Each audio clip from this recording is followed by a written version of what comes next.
Hey everyone, welcome to the show. So like I mentioned in the intro, we're talking about the value of resistance. And there's almost no one that I could think of that's better to speak on this topic than our guest today. So when we're thinking about resistance, we're not talking about like being jerks or throwing up needless barriers. What we're saying is when you're trying to create any kind of great change or lead something that's going to have real meaning for people, of course you're going to have some resistance. And how do you work through that?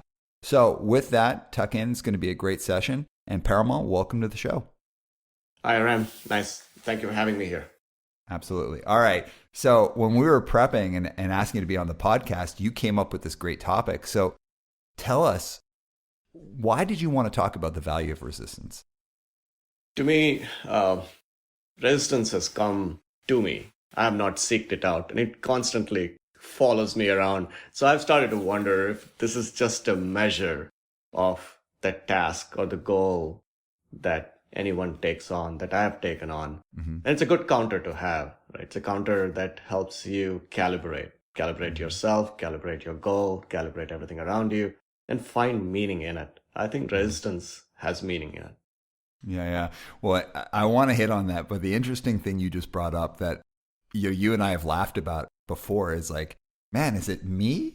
Or do I just get drawn into roles, or am I drawn to roles where I have to like kind of face resistance? So do you think, because I mean, if we look back across your leadership roles, it's like you're constantly like creating a state of change, which is really cool, but I know it's tough. Do you think you actually look for that kind of challenge? I wondered about that myself. Is it me, like you said, or is it really something seeking me out? I think it's a little bit of both. And then when you reflect back, you say, have you become it, right? Have you become that person that can do something well enough that you almost wonder if the universe collaborates to give you more problems that you can go do better. So there's a little bit of both, right? You wonder where that's coming from. Yeah. So tell us about that meaning that you find working through resistance. It's something that I've thought about a lot. What is a goal and what is the resistance to a goal? I think goal is just a mental model. It's a mental representation of something somewhere that you want to get to, separated either by some distance or separated by money or separated by effort. It's just you're separated from something you want to change. Mm-hmm. And you believe that change is rightful. Mm-hmm. And then comes along this friend of yours called resistance, and it's a really good buddy because it never leaves you. And the whole idea is it resistance that's coming from everything around you? And is there something also within you? And through this process of understanding what's around you and what's internal to you and how this resistance works, you tend to find yourself. You find those values. You find the character within yourself. You find how you react with stress. You also learn to be somebody else's coach or mentor, to be their friend as they go through this process. And you find that your goal actually changes as you experience resistance. You find a more meaningful goal. Also, the meaning within the goal becomes more personal. It's no longer just a box that you check. It's no longer just fame and money that you get from it. It becomes something you truly feel. Yeah. I love that. And if you think of like any challenge you take on, like let's say someone who wants to run a marathon and they're not a natural runner. You set the goal and your body is literally resisting you. It's like, no, I don't want to run for like that long. That's terrible. And you have to train through that. You have to work through that.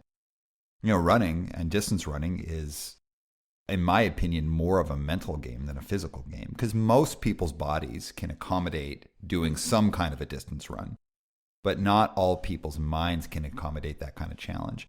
So when we talk about resistance, and you'd mentioned that coaching perspective, how much of it is being able to really like coach yourself mentally? Yeah, it's a great point. I think it's such a valid point even through the pandemic. We take care of ourselves better if we were to exercise, diet, sleep better, do the things in a more balanced way.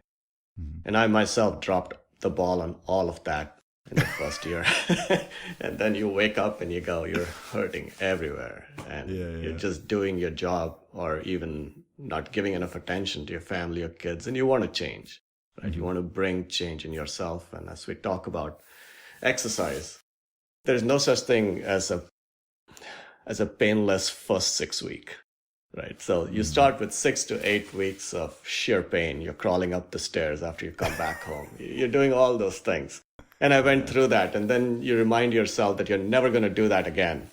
And naturally, of course, the gyms in Washington State, again, went to a lockdown. And you go, I'm never going to give up exercising. And you do. And you give it all up and you start again when the gyms open up again. And you go, how did you do this to yourself? But you do this to yourself all the time. And so this is it, right? The idea is resistance has great value, but also memory is short-lived. And you go find the same problem again. So you wonder if you're ever learning through this process. Or, totally. Right? Are you really self-aware of what you're doing to yourself? And that's where you connect back with, does it give you meaning? And if it gives you meaning, you stick with it, or you don't, right? So it comes back to that premise. Yeah, and what a great way to bring it back to that idea. And it's funny you say that because, last year I ran 100 days in a row. I ran every single day for 100 days. And some of the distances were really short, like 3K, and some of them were as long as a half marathon. And by the end, I'd lost 30 pounds. I was in great shape. It's like, man, I'm never going back. And of course, my knee was hurting. And here I am. It's, mid-January. I've put back on maybe 10 pounds. I'm eating candy every day. I'm not running. And I just started running again this week. And I started thinking, because I knew this podcast was coming up, I was like, man, do I love the finished state? Or do I love the pursuit of getting to the finished state? Do I like that challenge of getting comfortable running again, slimming down again? Do I actually like that journey? Because whenever I seem to get to that finished state, it's not as enticing to me. It's almost like I create the next situation that I have to go back up that journey, just like you said. But let's talk about resistance and break it down for the audience. So your background in the business world is really, really interesting. I want to get to that later on. But when we're talking about resistance, what kinds of resistance are we looking at? And, just kind of general themes. What are the things that you would categorize as resistance when you are leading any kind of change? Yeah, it's a great question. But, I have to tell you a simple, funny story about this putting on weight, right? I swear, when I started gymming again and I put on my jeans, they wouldn't fit. I said to my wife, you must have put them in the dryer. It cannot be me. It cannot be the 10 pounds. It's got to be the dryer. But you're exactly right. Resistance comes from maybe just two things, right? It comes from the mental aspect of either giving up, right? You're just given up even before you started, and that's resistance. And the other aspect is, I'm guessing, just knowing when to stop, right? So it's both aspects of it, right? And it's a mental approach to saying the problem is not bigger than you. The problem is something that you can take on in measured steps in a logical way. In an intellectual way, you can know it and deal with it and then impact it, get somewhere. The other kind of approach, I think, is if you know when to stop, then you also know the right level of effort you're putting into it with the expectation you want to get out of it. Right? So the game then becomes also much more fun because now you control not just the outcome, but you control your feelings about that outcome. So then you can play where you are right in the middle of that marathon, which is where you need to be, and not at the finish line because you're not there yet.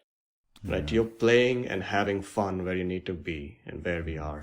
And this happens so much more now in such graphic fashion in the business world. This past year, we've seen it in so many industries. This year coming, getting into 2021. There are lots of change that people have experienced, whether it is at home, at work, being remote from your colleagues, being involved in ways which you never experienced both at work and home. So that level of change, you can say will get done in 3 months, 6 months, a year. We've been waiting for it for almost a year or more. But the question is, what do we do while we are in it? And how well do we react? Just like we're in the middle of the marathon, running it with all the pains you're experiencing, knowing it's the right place to be. There is no other place to be. The only place to be is right where you are. And then the question is, take that space where you are and then think about what you need to do in the most rightful way for yourself and the people you love and your family and your colleagues, and move forward. There is just nothing else that is more important than that time. Yeah, I love that. And, you know, very specifically, I like what you said about it's essentially you're controlling the output and the input. Because Yeah. if you look at a problem and you recognize, hey, I actually can tackle this, I can do something about it. And maybe I can only do something about this part of the problem, or maybe the whole thing, or if I collaborate with people, we can get it. You can control your mindset around it. But the other piece is knowing when to stop. And I found that like an interesting thing you added in, because then you're also, when you know when to stop, you know how to pace yourself into it. And if we talk about something like a marathon, okay, we know how long that is. We know generally how long it should take you to run, generally what level of shape you should be in to doing it. But in the business world, when we talk about change, people look at problems and they might be like, yeah, I want to tackle that, but they don't know when to stop. And one of the big things that I see a lot in the business world is like, I see businesses that are like, you know, a new leader comes in and everyone kind of rolls their eyes. It's like, oh, okay, we're getting ready for the speeches. Like there's going to be all this change. We're going to do this. We're going to do that. And it's going to be the same thing as always. And nothing's really going to change. And it seems to be like what is missing for a lot of leaders is understanding both the input and the output. Like, okay, here's the problem. I know what it is and I believe I can change it. But I also know the output. I know when to stop. I know what that vision is. And I really, based on what you were saying there, I think a lot of leaders could benefit from that. Yeah. I'll share my point of view. I think I come into the business as a technologist, and I'm in medical devices. But that said, the complexity that we have in this business, I deal with it almost very similar to a surgeon's mind, with a set of paramedic tools sometimes. You don't have everything that a surgeon has in the business environment that we're in.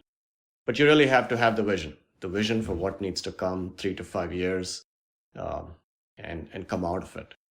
So with that mindset, as you pace yourself and you pace the teams and you realize what needs to be done, the first step most leaders jump into is let's do a 2.0. There's this fancy feeling that if we just upgrade it to 2.0, everything would be just fine. Mm-hmm.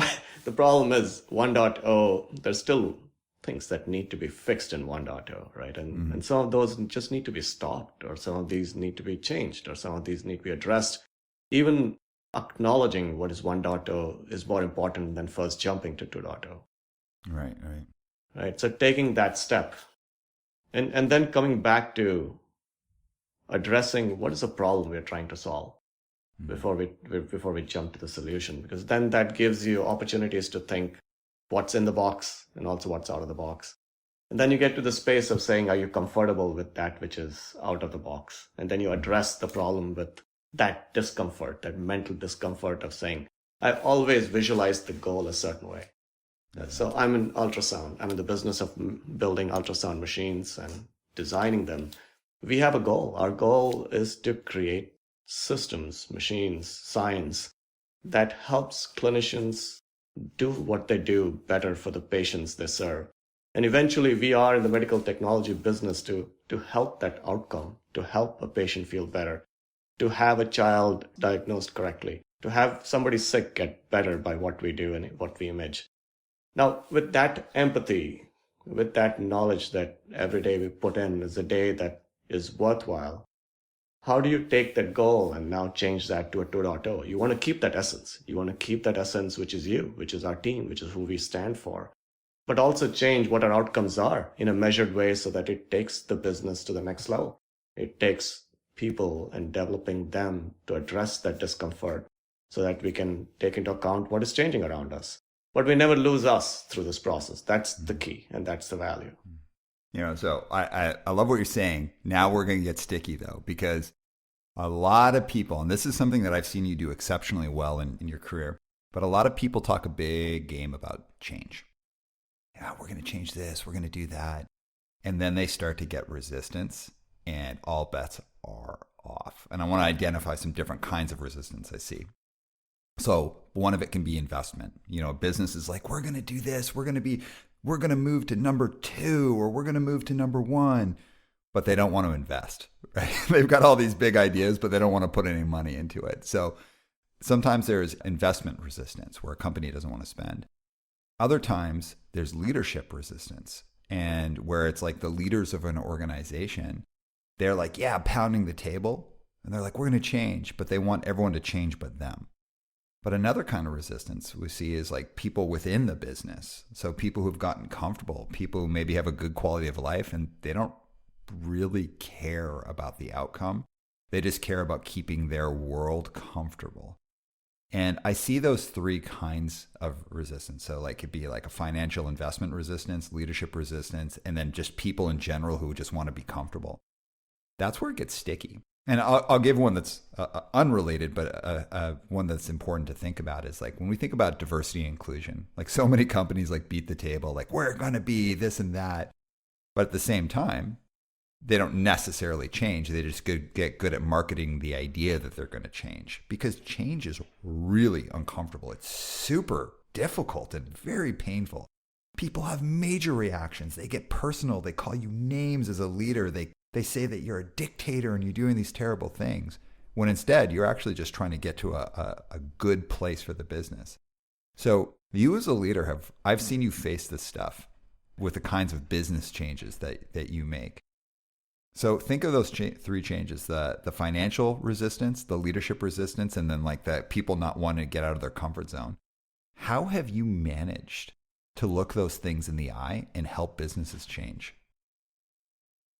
What a great question. As I reflect back, I think about I am who I am because I grew up with a set of parents in an environment I was in that made me me. So first you have to look at yourself in the mirror, and that's what I keep trying to do. And as I reflect back, I think about I grew up in India, and my parents were just simple, hardworking folks. My mom was a teacher. My dad worked in an electronics company, and he traveled the world. He was in marketing. He ran a business within the company and traveled the world. So I had exposure to all kinds of different electronic gadgets. He used to come back as an electronics engineer. I had my first keyboard computer at almost the same time anybody had in the United States. And very interestingly, my grandfather was much more of a risk taker. He had moved to Africa when he was a teenager and started a business in Addis Ababa, which is where my father grew up. But since then, they'd moved back to India, and my dad pretty much grew up in India, and so I was born in India. But really, my parents were much more risk averse. They were about keeping a job. That's their values. Those were their values. Just keep a job, do well, be loyal to the company, raise a good family, and life is actually pretty good. There's nothing wrong with that. I had a great childhood. And I come with that, being me, to a business environment which is highly volatile, highly ambiguous, uncertain, all of those things. So the journey that I took from India to the state we're in now also had different stages. I realized when I was in India, as I grew up as a teenager, that I had a little bit of my grandfather in me. I had the itch to travel. I had the itch to go off and do something on my own when I could have just stayed back in Bangalore and done fairly well. And so I came over to the United States searching for that thing that was me. Within my first 3 weeks, I had to buy a skateboard because that was important. Within my first 6 months, at about the same time I got my first car, I had to buy a motorcycle. It had to be a Honda CBR. It had to have 3-digit horsepowers on it. This was what you came over and you wanted to do, and you go off and do those things while you're working, and you create a career and you build yourself, and obviously expand into more toys. And then you realize you want to learn to fly and you want to learn to sail, and you have a country that offers you an immense opportunity to grow intellectually, to grow with your talent, your skills, to push yourself. It's a country that offers you the opportunity to take your merit and go with it. So it was a wonderful opportunity. And so with all of that, you realize that you still have a part of you that came from when you were growing up. You're still pretty risk averse. It looks like you've done a lot of things and you've checked a lot of boxes, but have you really taken the risks that this new environment demands of you? And these are the same questions you have for the resistances we think about, whether they're financial, where somebody struggles with an aspiration versus investment, or a leader who refuses to see the mirror, continues to see other people in the mirror but not themselves.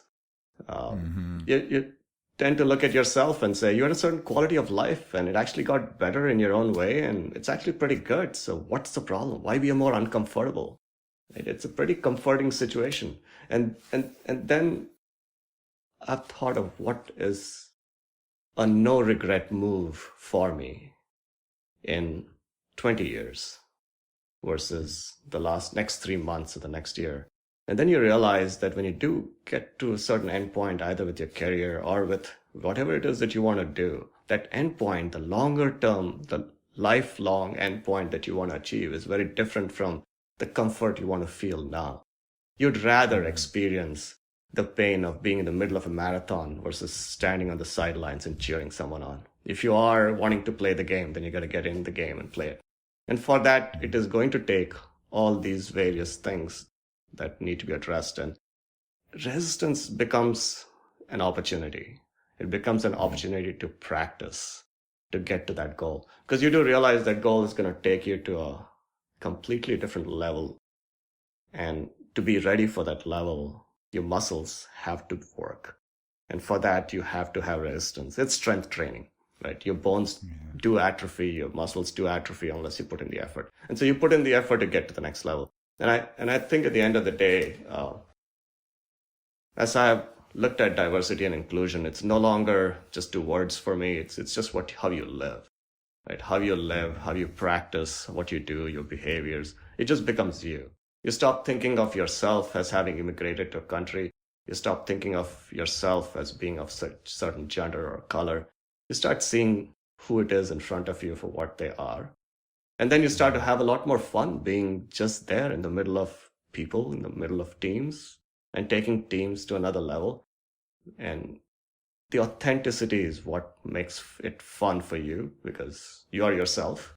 And I think people appreciate that and they be themselves in that exchange. I love that. So one of the things that I see leaders back away from all the time. So, like, let's say we're talking about the investment side where a business doesn't want to invest, but they want change.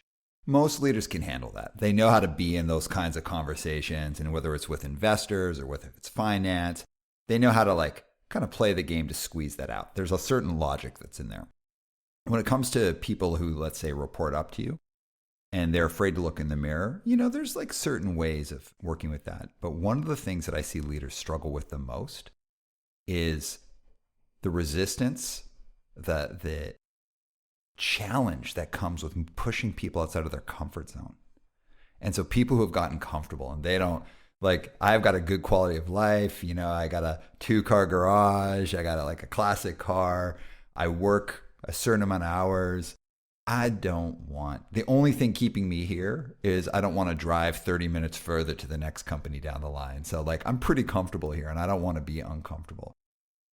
I see leaders just fold when they have to push people outside of their comfort zone. They're good at doing it for short periods of time, but they are not good at doing it and taking it over the line. That is something I have seen you be exceptional about, the willingness in a thoughtful way to push people and a business outside of their comfort zone to get to a new horizon. How are you able to not fold? How are you able to stay in that mix? Yeah, it's another great question. And this comes, I think, with a lot of practice. you don't succeed at all at the beginning. You don't succeed at all even thinking you got halfway. But then you start to realize, as I have, at least about myself, that if problems are stimulants and problems stimulate me, there is a certain level of critical thinking and you can execute the vision and you have a knack for being able to prioritize a solution. Then you start thinking about what do you really believe in? And I've asked myself what it is that motivates me. I think it's first the belief in just strong fundamentals, just having a sense of the fundamentals, which is a source of pride, a source of peace, and it also motivates me for more learning. And so once you have a set of strong fundamentals and you believe in them, then you start saying, with that confidence, can I take a slow, measured approach with convincing steps? So it is not overriding the other person's ability or even their own beliefs or their approach, which might be very different. You start taking those slow, measured steps. And there, I think my personality trait of being somewhat risk averse is useful. You use that as a talent and as a method to the madness versus trying to take risks which are not of mutual benefit. And with that, you start making people comfortable, right? It starts the process. And right away, as you get into that space, you encounter haze, right? It's hazy, it's fuzzy. And that's what was stopping them in the first place. And you say, okay, how can you cut through it? And the ability to cut through that haze and quickly determine priorities that can get the quick wins, start the belief system rolling. Right? And that's been a simple approach for me. It's just repeating that in your mind, that trust the process. Right? Yeah. You got to trust the process and it takes you to the next step. All right. So, but that's interesting though. So everybody's ability to trust the process is totally different. So like complexity is everywhere in any kind of change people want to make. Like I remember I was working with a company and they were like, hey, we don't like the way our bios are written, our company bios for each of the leaders. So we're going to change that. And it became like a nightmare. Like everyone got so upset. And it was just bios. So like there's complexity in any kind of change, from like the totally minor to like the big ones, because you have and are leading like really big change. So it's just a truth. Everyone is different in their ability to trust the process and to look at something, see the complexity, but just trust it. Some people are good at it. And so I'd say people who are more like champions, they're like, I'm in. And then people who are more detractors or are more fear-based are, I'm out.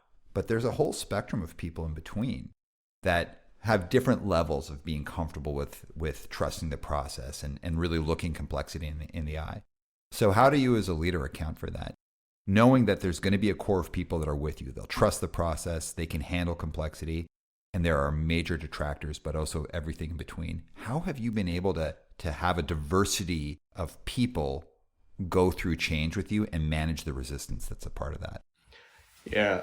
Let me just start by saying now we've had 2 winters in Seattle under our belt since we moved here. And I tell my team, even in Seattle, you can tell yourself it never rains forever. So and I was proven right. We have had a clear, straight week here, with sunny days all winter. It's beautiful. Seattle's a great place to be, and it never rains forever anywhere. So the idea is just that, and it comes back to the visualization of the goal. In our case, we build products. We build products for the medtech industry, for their ultrasound systems. If you can connect with that product, if you have a connection for what the product can do, and which is really what I bring to the teams, like, can we visualize the product, what it does for our patients, clinicians, but also for the business? Can we grow this business in different ways? Have we looked at opportunities that we as technologists or engineers or clinicians, whoever we are internally, how are we thinking entirely out of the box that can make this happen? And this is a struggle because we have all gotten into a rut. We always find confidence will lead to just redoing the efforts that you've done before that you think you're good at. But then again, those might not be the efforts for the future, and how do you change? It goes back to just taking a step back and just visualizing where we want to go. And goal is nothing more than just that. It's like, can you visualize the mental model of the state we want to be in? And if we can ask the golden questions around that model, that mental state we want to be in, and agree through that method that our questions are all addressing our ways of thinking in different ways to get there, you start to build it. You build a team that starts to say, diversity is actually a strength. And how we get to this goal with different paths is going to get us much stronger when we get there. Yeah. Could you explain golden questions? Because it's when you shared it with me, I found it so compelling. So let's help our audience understand what a golden question is. You know, to me, a golden question is a way in which we can ask ourselves a meaningful state of where we want to be in, a paradoxical thing that we have not been able to address, a dysfunctional situation that we haven't really taken into account, but then state it in a question which is pragmatic, which is clear, which is thoughtful, which wants to know the answer in an authentic way, but say it clearly enough in a short enough way that gets to the point. And the point then can be something that everyone can reflect on clearly and come back to it in their own ways. Good. Okay. So another space where I see leaders fold, is when they get a sense that people don't like them or people are blaming them. And we do know like part of resistance is people feeling like something is being done to them. They personalize it and they're like, so and so is a dictator, or they don't understand the business, or they're doing this terrible thing. And I mean, I see this in my role. I see this all the time. Like people develop a contempt for the person who's leading change, and they villainize that person. And again, I see leaders fold under this over and over again. They leave jobs, they back off their points. What are your thoughts on that? Like, how can leaders manage that, stay okay with themselves, and keep leading through resistance? Until I had kids, I had no idea how badly your ego could get bruised. So so let me start there. And once you go through that experience, then you don't think you'll have any issues with any of these, issues at work or career or anywhere else professionally. I have an 8-year-old and a 10-year-old. They're still not teenagers, but they're well on their way to say, "Hey, give me the keys and the money, and just stay home. We got it from here," right? And more than that, they're already correcting my accent, right? So they grew up in the States, speak English a little differently. They're already correcting me about how badly I am at Minecraft, and how I might not really be doing very well at work if I'm not in the mansion next to Bill Gates, and they call Jeff Bezos by his first name, Jeff, right? They all want to be Jeff. And so your ego starts to get hammered just about in any conversation. And then you look at yourself in the mirror and you go, you got to hold on to your self-respect here. You're not home. So, with that kind of experience, and it really grounds you. And in all seriousness, before I had kids, you have these things about yourself. You have this big notion about who you are, how tall you stand, and what presence you create. And that is at many times in conflict with what someone else rightfully believes is not the right approach for them personally, individually. So, and I go back to this thing with kids, right? They bring you down to the level, they just take you to the basics, right? They take you to the basics of who you are, and they look at you in the most simple way and look at you in the most clear way. And then you get this experience with them that says, I should be looking at myself in the same way. Right? I am just needing to be who I am and do the right things. Now, in that situation, there will always be conflict because you are always addressing a goal that needs to be taken care of. It's time bound, it's money bound, it has outcomes, and there will always be conflict. There will always be people, teams, organizations, there will be customers, there will always be resistance, and the resistance can come up in different ways. It can come up in misbehaviors, it can come up in what someone says to you. And you look at it, it's easy to say, you look at it as feedback. It's never that easy. You always have to take a few deep breaths. You avoid sending that email when you shouldn't be. And look at what is the mutual goal here? What is the mutual shared expectation here? And you find a way to get to a win-win. And there are times when you will not get to a win-win. It is a win-lose or a lose-lose. And there will be times when you'll say to yourself, maybe there is a path here which there's no point going forward. You also have to know that. You have to know when there is no path to something that doesn't lead to better. So is there value? And the answer might be no from your perspective, but is there, if we think of the value of resistance, is there value as a leader of having to go through a situation where the resistance is personal, Yeah. and people think poorly of you, and they kind of villainize you, but you still have to lead through it. Is there value for a leader in that? I think so. Now, I had a personal experience in one of my earlier roles, and this is my first time management role at General Electric in the imaging business. It was a tough role. You've done well, you think, as an engineer. You've contributed in so many different ways, and you get your first management role. You're working hard because now you're trying to do, as any good first time manager, you're trying to do the job of your entire team right away. And so here you are now trying to do 10 people's jobs and staying up all night, working through weekends, and you're doing a terrible job. And you get that feedback by the end of your first year, and they say, hey, you just got to go back to being a good engineer. You're a terrible manager.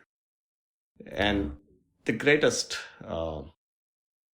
I'd say one of the best things a manager could have ever done for me is having recognized that right away in the first year and said to me, right, this is the best time to give you this feedback. Take a step back before you go back to anything else you do in management. Because you want to plateau now. You don't want to plateau 10 or 20 years from now where the back off point is too steep, too high, and too long for you to do anything else about. It was the greatest feedback I got. I think those are the important instances. Everybody will have a life-defining, career-defining moment. You got to grab it and take it for what it brings to you and not what it might have done. I was in tears. My ego was hurt. But you recover, and you recover strong after that. Yeah. I always like to share this when it comes into conversation. So my first management job, I'd been a therapist in addiction for a number of years. And I got offered this role managing a housing, concurrent disorders housing project. So for people who live with mental health concerns and addiction concerns. And I was really psyched. I was like, I'm going to be in this leadership role. It's going to be so great. And I was the worst. Like whatever your trope is of like the worst boss. I like wanted everyone to like me. I was a micromanager. I was super insecure, but I was also like arrogant. I was like this mix. And it was a mix because I was a kid. I didn't know what I was doing. And I suddenly had all this responsibility. But I also had to take a team of people, some who were like consummate professionals and some who were just like, you absolutely have no right to work in this field. Like who hired you? I had to take this group of people that were so different. And it was the different ways of the group were like the kind of like their diversity of work process and how they applied things. And I couldn't handle it. It bugged me out. And I would get this feedback that just crushed me and made me feel so bad. And finally, I just realized I suck at this, and I just got to go back to being a therapist until I have more experience and learn better how to lead. And it was the best decision I ever made for myself professionally was to quit that job, go back to being a therapist and learn and learn and learn and learn. The biggest failure I ever had in my career was that. And I'll say it was also the biggest success because like, I wasn't like, it's everyone else's fault. I was like, oh no, I suck at this. Like I am not good at this. And I had to like really digest and learn how I had screwed up. One of the biggest things I think leaders can get comfortable with, it's not about running away from being disliked. It's that you're disliked for the right reasons. And I was disliked for reasons because I sucked at my job and I wasn't good at it. I wasn't disliked because I was creating a kind of change that was important and had meaningful results. And I would say for leaders, like the value of resistance here is as much as like learning to work through things and get to a success as it's when you're getting resistance, what does it tell you about you? And like, what can you distill from that that's going to make you a better leader in the future? Yeah, no, that's a great point. At the end of the day, we're always outwardly focused. You're looking at changing a team. You're looking at changing your business. You're working with your colleagues, your direct reports, but you're rarely working with yourself. I mean, I think that's the fundamental lesson that I take away each time I sit back and think about it, is how much am I working with myself? How much am I aware of the change I'm making within myself?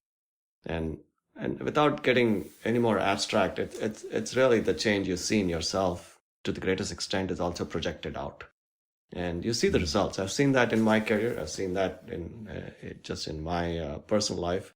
The change comes when it first comes within you. And this happens, this is a continuous process. I think about my relationship with my mother now. She lives in India. She's older. She's going through this COVID pandemic by herself in an apartment in a city.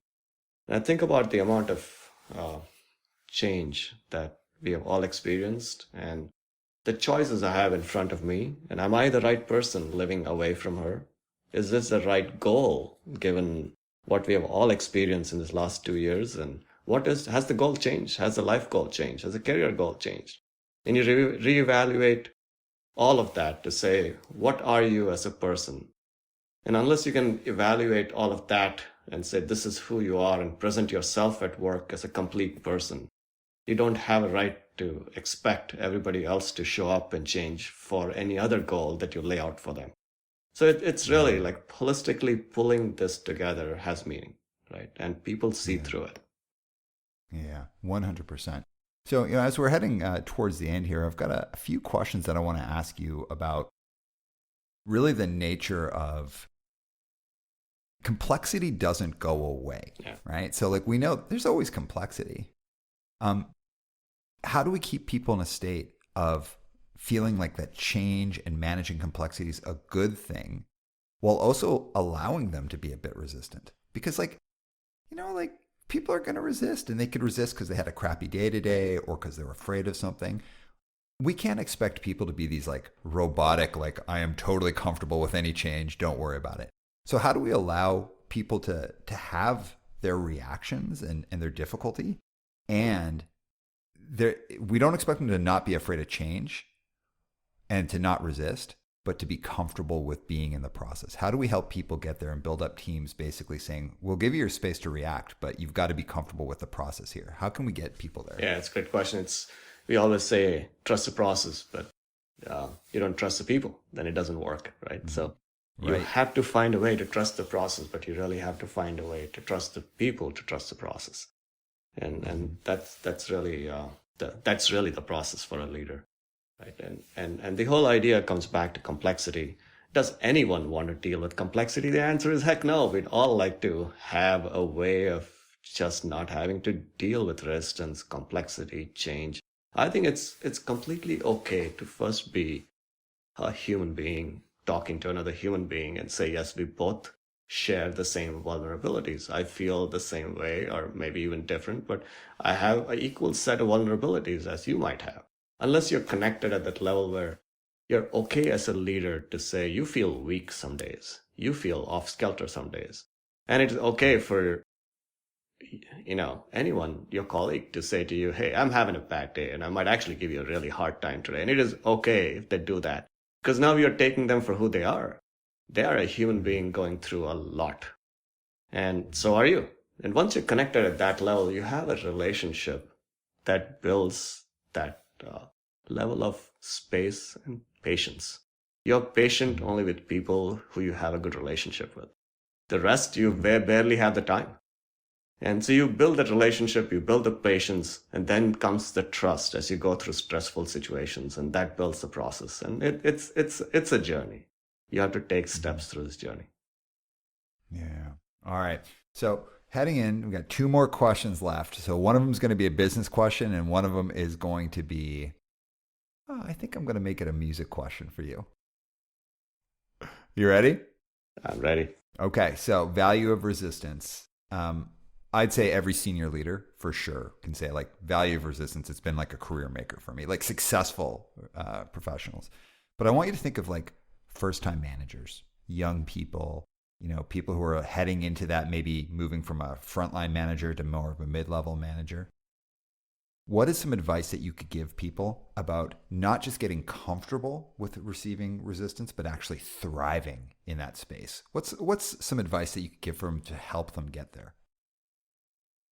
What's worked for me, and I think it would work for a lot of those early career professionals, is to stay in a learning mindset. Right? Right away, as you get that job, you now have the role to determine outcomes from people versus your own work that you had almost full control of. So you have to learn to let go. You have to learn how to let people be themselves. Just go back and think about your role model manager who let you do what you did best and have fun with it.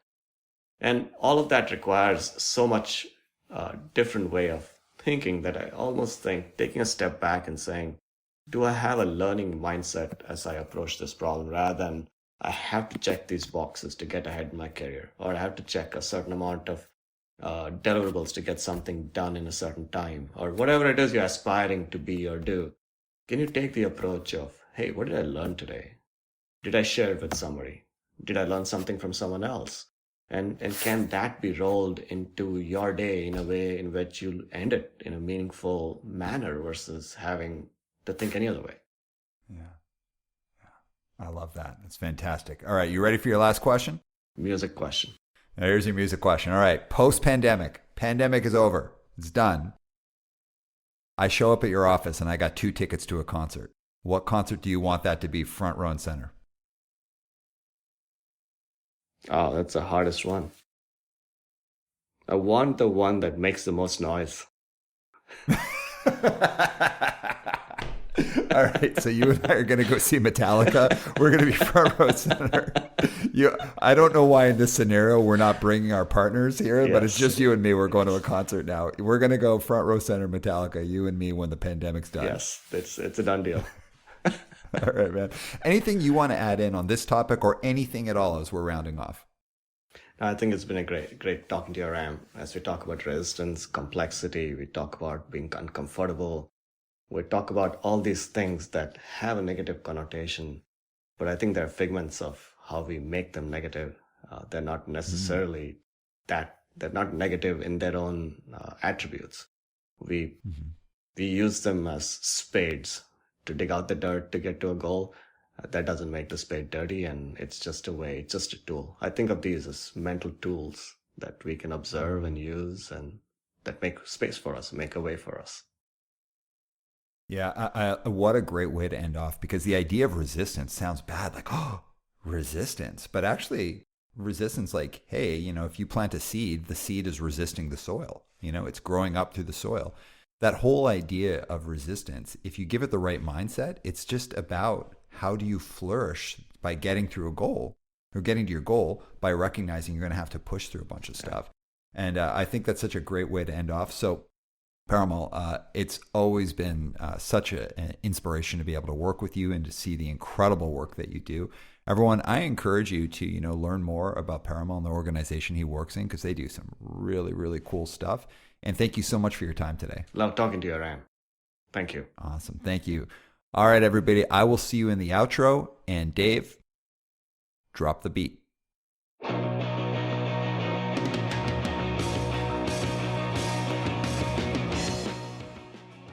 That was a great conversation, and thank you so much to Parimal for joining us.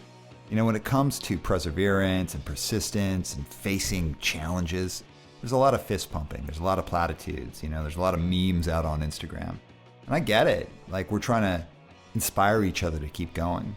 But at the end of the day, yeah, you can feel demoralized. You can feel tired. And I encourage you to take care of that. It's totally valid. But what you can't do is give up. Take the time to get yourself straight, to figure it out, to re-energize. Talk to the people you need to talk to. Find that space of belief in yourself and belief in what you're pursuing. Take the time, but keep going.